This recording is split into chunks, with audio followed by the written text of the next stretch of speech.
دوستوں سے ایک بات اکثر کرتا ہوں، میں کہتا ہوں کہ جتنے درد سے آپ امیر کو اپنی کہانی سناتے ہیں نا، اور جس طرح آپ کے آنسو بات کرنے سے پہلے گر جاتے ہیں کہ غریب ہیں، بچیاں ہیں، کاروبار نہیں، او میرے سنگیو، اس سے آدھے آنسو اپنے رب کی بارگاہ میں بکھیرو، اس کے حضور عرض گزار ہو جاؤ، اس سے طلب کرو۔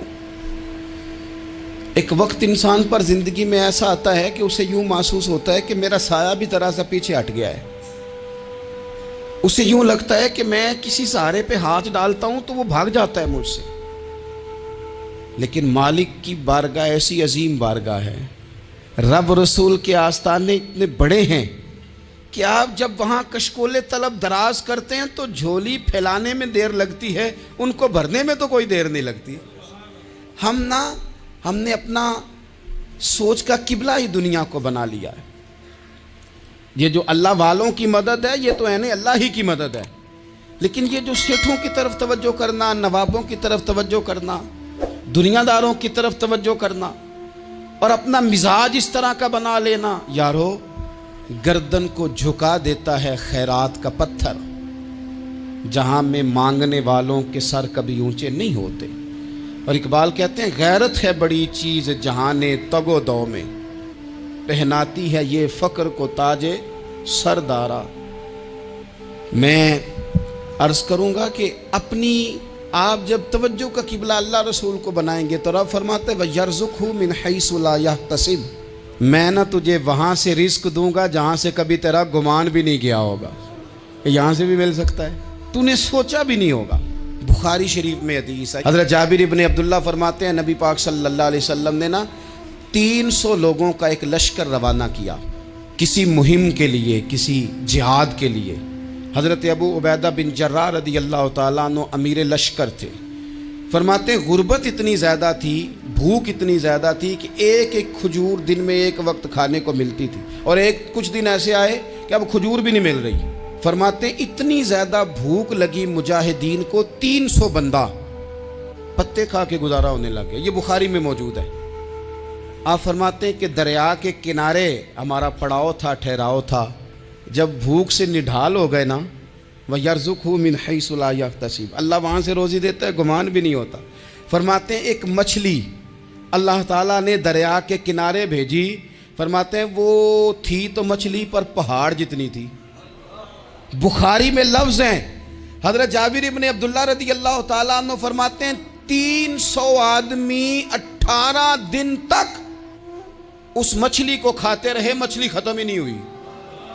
مچھلیاں نہیں، مچھلی کہتے ہیں 18 دن 300 بندہ کھاتا رہا، مچھلی ختم ہی نہیں ہوئی۔ اور فرماتے ہیں کہ اس کی ہڈی نکال کے، کانٹا کہیں گے آپ اپنی زبان میں، کہتے ہیں وہ نکال کے نا تو اس کو کھڑا کیا نا جب، تو اونٹ کجاوے سمیت اس کے بیچ سے گزر جاتا تھا، 2 اس کے کانٹے جوڑے۔ فرماتے ہیں وہ اس کا گوشت ہم کھاتے تھے اور اس کی چربی بطور تیل کے ہم جسموں پہ ملتے تھے، بیماروں کو اس سے سکون آتا تھا، تندرستی شفا ہوتی تھی۔ فرماتے ہیں ہم کھایا بھی ہم نے، اور کچھ لے کے ہم مدینے بھی گئے، اور قربان جائیں نبی پاک نے بھی اس میں سے کھایا۔ ہم نے عرض کی حضور یہ معمہ کیا ہے، یہ ماجرا کیا ہے؟ تو محبوب نے فرمایا تمہارے پاس غذا نہیں تھی، رب نے تمہارے لیے بندوبست کیا ہے، اللہ نے تمہیں دیا ہے۔ مکان شروع کر لیا ایک صاحب نے، وہ مکان بنانے لگے، آپ وہ حساب لگا رہے ہیں، کہتے ہیں میرے پاس اتنے پیسے ہیں، اتنے میں نے فلانے دوست سے کہنا ہے اس نے دے دینے، اتنے فلانے رشتہ دار سے کہنا ہے اس نے دے دینے، اتنے فلانے سے کہنا ہے اس نے دے دینے۔ یہ ساری کاپی بنا کے مکان شروع کر لیا۔ جو روز کہتا تھا نا کوئی حکم ہو جاتے 10 سب سے پہلے اس کو کہا میاں پیسے چاہیے دن، وہ کہندا ہو کل ہی منڈا ٹوریا ہے، کدے تو پرسوں 10 داتے لب جانے سن۔ میں آپ کو اپنے تجربے کی بات بتا رہا ہوں۔ جن لوگوں کا خیال ہوتا ہے نا کہ آپ سٹارٹ کریں فلانا کام، ہم آپ کے ساتھ ہیں، اللہ کا ہی کوئی نظام ہے، وہ بالکل بھی نہیں ساتھ ہوتے۔ لیکن ایسا نہیں ہے کہ کوئی ساتھ نہیں ہوتا، اللہ تعالیٰ بڑے اسباب پیدا کرتا ہے، وہاں سے دیتا ہے جہاں سے گمان بھی۔ ہمارا یہ ذہن بن جاتا ہے ہم ساری اپنے حساب سے چلتے ہیں، اتنے رشتہ داروں سے، اتنے، کون آپ کے ساتھ چلے گا؟ سوال ہی نہیں پیدا ہوتا۔ یہ سارے کام چھوڑ کے سب سے پہلے 2 رکعتیں پڑھو، اپنے رب کی بارگاہ میں، رسول کائنات کی بارگاہ میں گزارشات اور استغاثے پیش کرو، وہاں سے خیر طلب کرو۔ دنیا دار کیا دیں گے، کیا دے سکتے ہیں، کیا حیثیت ہوتی ہے کسی؟ اللہ کہتا ہے وہاں سے دوں گا۔ تو جو اللہ مال دے وہ لینا چاہیے کہ رشتہ داروں کا مال دیکھنا چاہیے؟ جو اللہ دے وہ لینا چاہیے کہ سیٹھوں نوابوں کی جیبیں دیکھنی چاہیے؟ جو اللہ دے وہ قبول کرنا چاہیے یا دیکھنا چاہیے کون سا آدمی کہاں پہنچ گیا؟ چھوڑو، اپنی مٹی پہ چلنے کا سلیقہ سیکھو۔ کسی کے سنگ مرمر پہ چلو گے تو پھسل جاؤ گے، پھسل جا۔ اس پر ایک اور بات عرض کر دوں، صحیح بخاری سے، مسلم سے ایک اور بات۔ کچھ چیزیں ایسی ہیں جن سے اللہ کی مدد آتی ہے، مدد ملتی ہے۔ ایک چیز ان میں سے ایسی ہے جس سے بہت مدد نازل ہوتی ہے، وہ ہے کہ جب رب آپ کو دے نا تو پھر آپ بھی اس کے رستے میں دیں، پھر مدد آتی ہے، پھر اور آتا ہے۔ بخاری مسلم میں حدیث ہے، یہ زیادہ ہی توجہ طلب امر ہے، اس پر آپ غور کریں گے۔ حضرت ابو ہریرہ فرماتے ہیں کہ نبی پاک علیہ السلام نے فرمایا ایک شخص نے بادلوں کے اندر سے آواز سنی کہ فلاں آدمی کا کھیت اور باغ خشک ہو گیا ہے، وہاں برسو اور اس کے کھیت کو سیراب کرو۔ وہ بڑا حیران ہوا کہ بادل سے آواز آ رہی۔ پھر اس نے دیکھا کہ ایک پہاڑی پر بارش ہوئی، وہ بادل وہاں برسا، پھر نالیوں سے ہوتا ہوا پانی ایک طرف چلا۔ تو جس نے آواز سنی تھی، حضور بیان کر رہے ہیں، وہ بھی پیچھے پیچھے چلا کہ پانی کدھر جا رہا ہے۔ اس نے جا کے دیکھا کہ ایک مقام پہ ایک باغ کو وہ پانی لگ رہا ہے اور ایک آدمی وہ پانی لگا رہا ہے۔ اس نے اس سے پوچھا تیرا نام کیا ہے؟ اس نے کہا کیوں؟ کہنے لگا بتا نا۔ اس نے نام بتایا تو کہنے لگا یہی تو وہ نام ہے جو میں نے بادلوں کے اندر سے سنا ہے کہ فلاں کے کھیت کو پانی دے دو۔ اس نے کہا یار تو کیا عمل کرتا ہے کہ اسپیشل تیرے لیے بارش برسے؟ یہ بخاری پڑھ رہا ہوں، سیاستہ سے حدیث عرض کر رہا ہوں۔ اس سے پوچھا تو کیا کام کرتا ہے کہ جناب اللہ تبارک و تعالیٰ کا حکم کرم آیا کہ خاص تیرے لیے پانی برسے اور تیرے کھیت کو سیراب کرے؟ تو اس نے کہا چھوٹا ذمہ دار ہوں، پر جب فصل اگتی ہے تو 3 حصے کرتا ہوں۔ ایک حصہ اپنے بال بچوں پہ، بہن بھائیوں پہ خرچ کرتا ہوں، ایک حصہ پورا، اور ایک حصہ دوبارہ کاشتکاری پہ لگاتا ہوں، اور تیسرا حصہ خالص میں نے مسکینوں، یتیموں اور غریبوں کے لیے رکھا ہوا ہے۔ وہ جو تیسرا حصہ، اللہ کرے آپ سمجھیں، وہ رب کے بندوں پہ تیسرا حصہ خرچ کرتا ہے نا، تو کریم مالک نے فرمایا جہاں سے غریب کا حصہ جاتا ہے وہ کھیت خشک نہیں رہنا چاہیے، وہ جہاں سے مسکین روٹی کھاتے ہیں وہ خشک نہ رہے، جہاں سے یتیموں کو کچھ آتا ہے کہیں اس کی فصل رہ نہ جائے۔ میں اور آپ بھی اگر اپنے مال میں مسکینوں، یتیموں، غریبوں کے حصے رکھ لیں گے تو فصلیں خشک نہیں رہیں گی، ان کے اندر تازگی آئے گی، نور آئے گا، کرم آئے گا، خاص کر خدا کی رحمت برسے گی۔ مدد اللہ سے چاہیں، اپنی توجہات کا مرکز رب رسول کی ذات کو بنائیں، پھر آپ محسوس کریں گے کہ بڑی جلدی اللہ تعالیٰ کی مدد آنے لگی ہے۔ کبھی آپ صرف کہہ دیں نا میرا رب میرے ساتھ ہے، اس لفظ میں اتنی طاقت ہے کہ دشمن ویسے زہر ہو جاتا ہے۔ زندگی میں کسی سے بھی لڑائی ہو تو اچھی طرح سوچ لیں کہ اللہ اس طرف ہے یا اس طرف ہے۔ اگر آپ زیادتی پہ ہیں تو پھر رب مظلوم کی جانب ہے۔ اگر اللہ کی مدد آپ کے ساتھ ہے تو دنیا کی کوئی طاقت آپ کو گرا نہیں سکتی، اور اگر آپ مظلوم کے مقابلے میں ظالم بن کے آپ کھڑے ہو گئے ہیں اور آپ نے رویہ وہ اختیار کیا ہے کہ جس میں مدد نہیں آئے گی، تو پھر یاد رکھ لیں کہ آپ کوئی بھی ہیں، کہاں بھی ہیں، آپ کمزور ہیں۔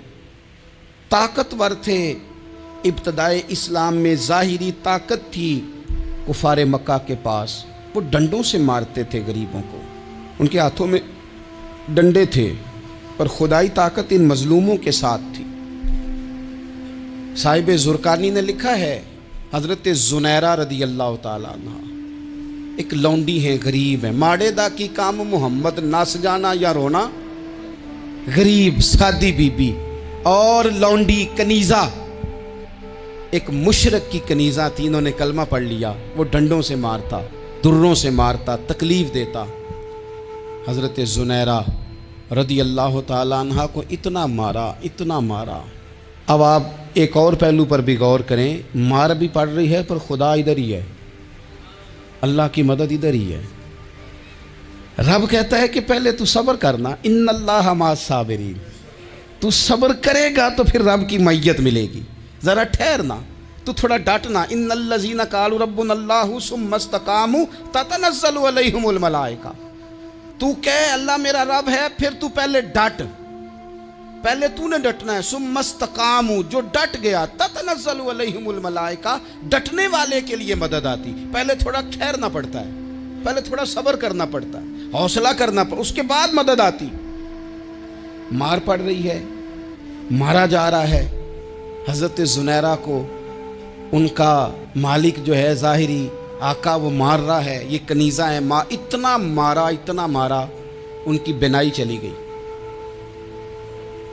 نظر آنا بند ہو گیا. ابو جہل آیا اور کہنے لگا زنیرہ دیکھا نا ہمارے بت تیری آنکھیں لے گئے, معاذ اللہ, لات و منات ہمارے بتوں نے تجھے اندھا کر دیا. اب ایسا نہیں ہے کہ بی بی روتی جا رہی ہے, مایوسی معاذ اللہ, پریشانی, غریبی بڑی ہے, پوچھنے والا کوئی نہیں. یہ باتیں نہیں. کیا جملے ہیں خاتون کے, کیا لفظ ہیں. ابو جہل نے تنزیہ کہا معاذ اللہ, کہنے لگا دیکھا نا ہمارے بتوں نے تجھے اندھا کر دیا. تو جناب زنیرہ آنکھوں کی بینائی گئی ہے, رات کو گئی ہے, دکھ ابھی تازہ ہے, لیکن اللہ پہ جو توکل ہے, اپنے مالک سے جو رشتہ ہے وہ اتنا مضبوط ہے, اتنا طاقتور ہے, اس میں اتنی گہرائی ہے کہ حضرت زنیرہ بول کے نا اتنی قوت سے بولی, اتنی طاقت سے بولی کہ پورے کفر پر لرزہ طاری ہو گیا. فرمانے لگی تمہارے بتوں کی کیا اوقات ہے کہ وہ میری بینائی لے جائیں, یہ میری رب کی حکمت کا تقاضا ہے. جب تک اس نے چاہا زنیرہ دیکھتی رہی, اور جب اس نے چاہا زنیرہ کی آنکھوں کی بینائی چلی گئی, اور اگر وہ چاہے گا نا تو بینائی واپس بھی کر دے گا. اگر ہو ذوق یقین پیدا تو کٹ جاتی ہیں زنجیریں, اگر وہ چاہے گا تو بینائی آ بھی جائے گی. حضرت زنیرہ نے رات کو یہ لفظ کہے, ابو جہل اور سارے کفار ڈر کے سن کے چلے گئے. آپ اطمینان سے آ کے بستر پہ سوئی. جب سویرے اٹھی تو اللہ نے آنکھوں کی روشنی واپس کر دی تھی. آنکھوں کی اب چھڑی پکڑی ہے, بازاروں میں گھومتی ہے, کہتی ہیں بلاؤ کدھر ہے تمہارے لات و منات, دیکھو میرے رب نے روشنی واپس کر دی. آ کر میرے ساتھ ادھر آ, ستمگر ہنر آزمائیں, تو تیر آزما ہم جگر آزمائیں.